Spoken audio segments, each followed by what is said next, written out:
Sometimes you hear a riff that sounds so unique, so unlike anything you've ever heard before, that you need a few moments to fully grasp what it is that you're hearing. I had exactly that the first time I heard Lindsey Buckingham's live performance of the song Big Love by Fleetwood Mac. When he's playing the riff, it sounds like there's more than just one guitar, and you could argue that it has to do with his blazingly fast picking end.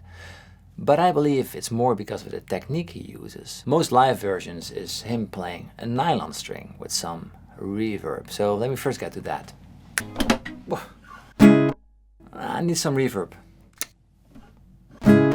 Ah yes, the verse is based on 4 chords with the capo on fret 4. It's A minor, G, F and E minor. But that isn't exactly what he plays though.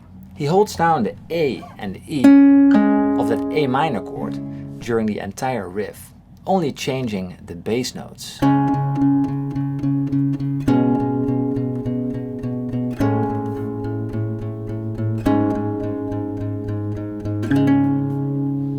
Sounds okay, but nowhere near as magical as it should be, right? Yeah, you're definitely right, because the next step is playing that E and A right after each other. First descending and then ascending. This is great, but we need to bring the tempo up to 133.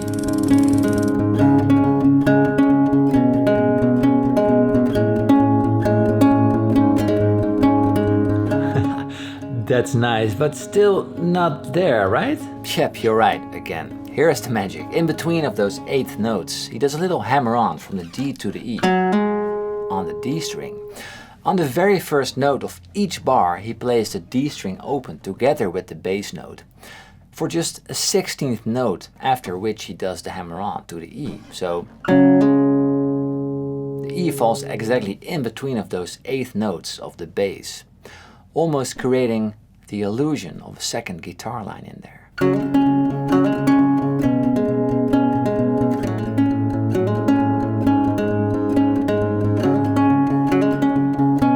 Ooh, yes, that's it. It sounds so... oh, it sounds so good. Oh my god.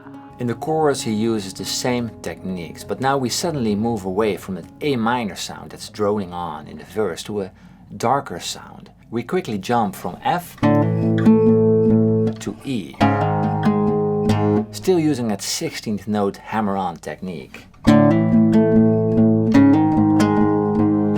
Walking up to the light again, to that A minor chord, where the melody plays the same rhythmic pattern as the thumb. So both the thumb and the fingers play an 8th note rhythm, sounding like this. And now he plays something very interesting. There's 2 times the same motif on top, like this. But first we play it with a D as a bass note, and the second time round we move it up to E, like this. And that resolves beautifully back to A minor, where we play this ending phrase. And tying all of this together, up to speed, sounds like this.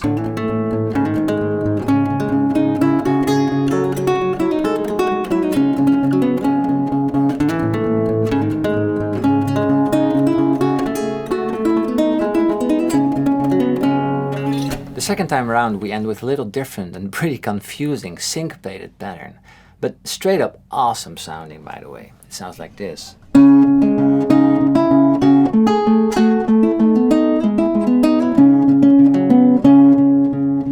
This is the majority of the song, but I feel like the sweetest has yet to come. Firstly, he starts playing a solo on top of that thumb, still playing that 8th note pulse. That's just crazy.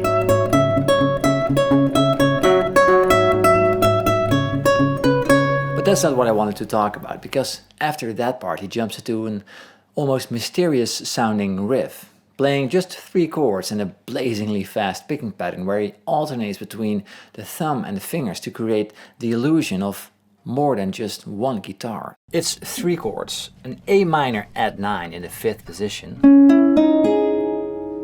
to a G6, to an F major 7 sharp 11,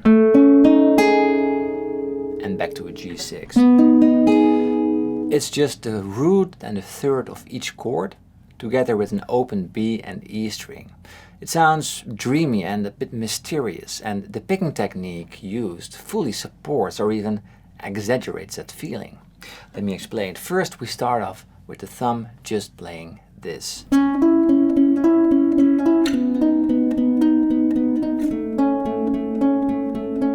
And this is the same part, but without the thumb, so just the fingers. And this is how it all comes together.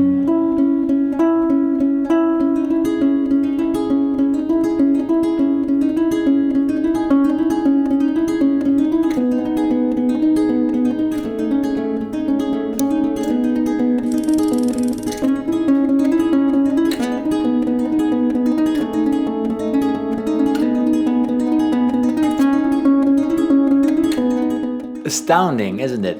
And do you know what I think the best part is? It is just a great song. Even without that stunning guitar part, the song is still very, very good.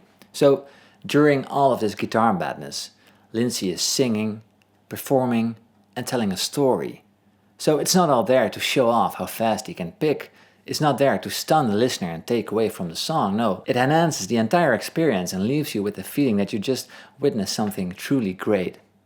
An amazing song, performed by a great player. An age-old recipe for success.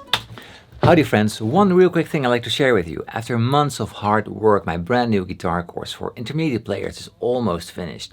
It's called Next Level Playing. It will be available from October 23rd.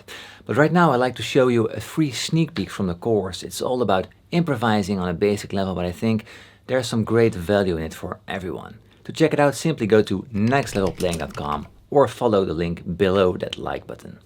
Cheers, isn't it? This was Paul, have a wonderful day. If you like this video and wish to support me, you can do so at my Patreon page. Leave that like, leave that comment. It's good for the algorithm, I guess. And I wish you a very pleasant day. Cheers.